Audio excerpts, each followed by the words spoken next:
सभी को मेरा प्रणाम।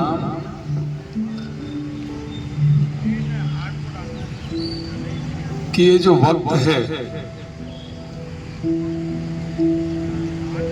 इसकी भी अपनी एक अलग ही खूबसूरती है। अच्छा हो या बुरा हो, वक्त कैसा भी हो कट जाता है। आज उसी के ऊपर एक छोटी सी कहानी जो हमें अच्छे और बुरे वक्त में कैसे जीना है यह सिखाएगी। एक राजा होता है, पुराने समय की बात है। उसे एक बार एक साधु बाबा मिलते हैं, बहुत पहुंचे हुए साधु बाबा रहते हैं। साधु बाबा प्रसन्न होकर राजा को एक ताबीज देते हैं। चूंकि राजा भी अच्छा भक्ति भाव वाला होता है, इन चीजों को मानने वाला होता है, वो तुरंत ताबीज अपने गले में पहन लेता है।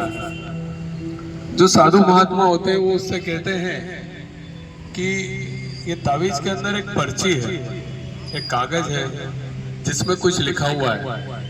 जब तुम्हारे जीवन में बहुत ज्यादा विपत्ति आ जाए, बहुत ही तुम्हारी परिस्थिति खराब हो जाए, तब इस ताबीज को खोल के वो कागज पढ़ लेना।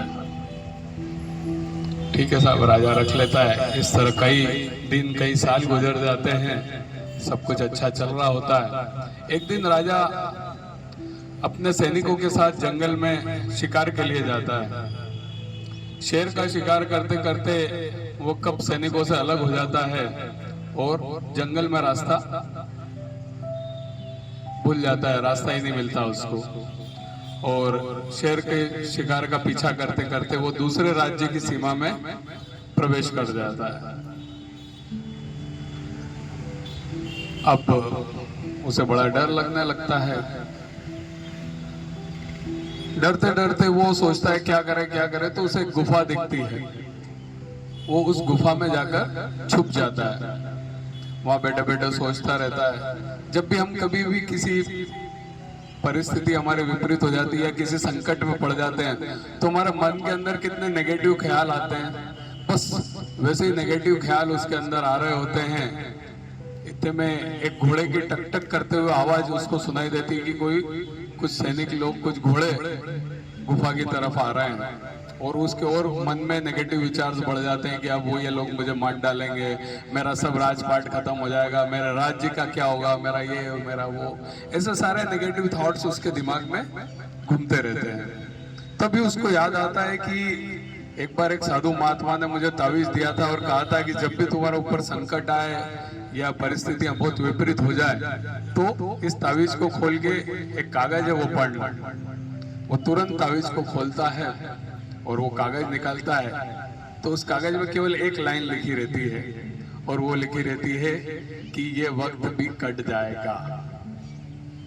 सुन के थोड़ा पॉजिटिव होता है, वो पेशेंस रखता है, धैर्य रखता है। वो जो घोड़ों की टक टक करते हुए आवाज आ रही थी वो अब उसे दूर जाती हुई लगती है आवाज की। अब घोड़े चले जा रहे हैं, वापस जा रहे हैं। थोड़े समय बाद वो जैसे तैसे गुफा से निकलता है, रास्ता ढूंढता है और अपने राज्य में वापस पहुंच जाता है और वापस अपना शासन करने लगता है। इस कहानी का सार केवल इतना यही है कि हर व्यक्ति की जिंदगी में सुख और दुख आते हैं। और देखिए, एक ईसीजी आपने देखा हो तो ईसीजी के अंदर इस तरह अप डाउन होते हैं ना, ऐसी ऐसी लाइनें होती है। ईसीजी देखा है किसी ने? देखा है ना? अरे क्या हो गया, मेरे को ऐसा क्यों देख रहे हो सब? मेरा सही तो है ना सब?